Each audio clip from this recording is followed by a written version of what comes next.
Good day, everyone. I hope you are all well and recovering from the damages that has been done.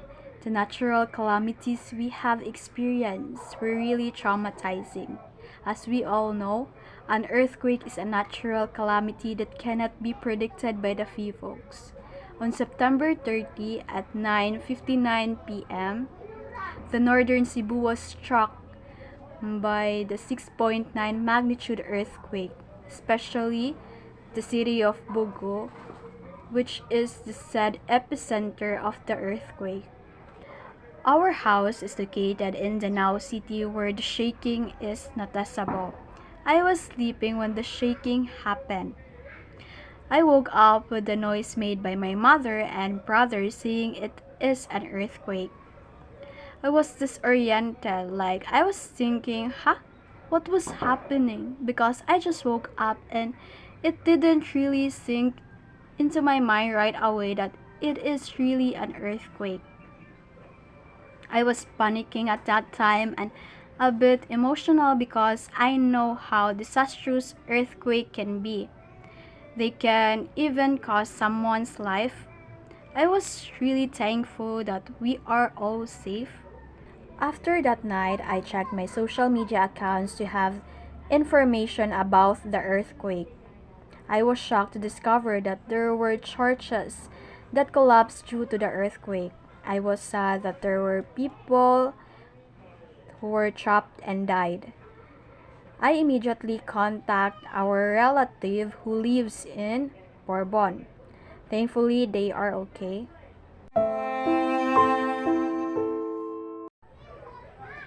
I thought there would be no more great adversity for the 2025, but the plot is thickening. Here comes the super typhoon Tino that brings huge amounts of rainfall and strong winds. When I heard the news, I was having flashbacks of the super typhoon Odette, where our roof was leaking rainwater that caused water to enter our house. Our bed was wet and the ground had water. We couldn't really sleep even if we wanted to. My mother, after hearing the news, bought some non-perishable foods, or also known as canned goods, for us to consume during the typhoon. We charged our flashlights and cell phone. We stored water for us to use. When the Tino came, we were really blessed because the thing that we experienced in Odette did not happen. In the aftermath of the typhoon, the electricity went down for several days and there were no water and signal in our area. At dinner time, we will use our flashlights and cell phones alternatively. However, our flashlight is chargeable and our cell phone has a low battery.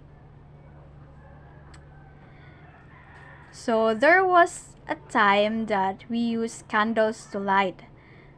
But it really needs attentiveness because it can cause a fire.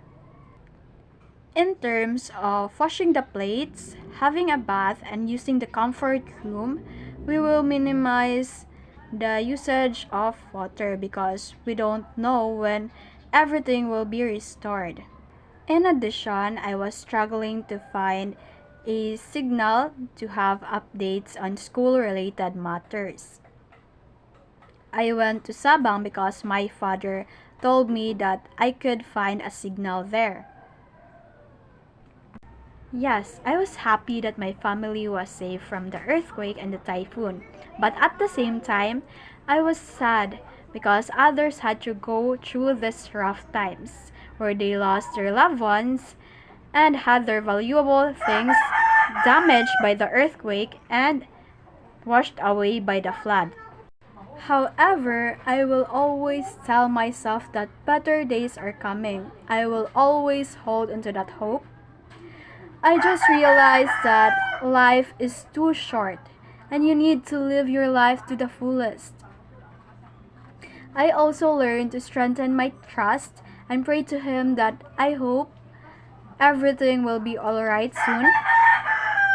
These times are really tests of faith, generosity, and readiness.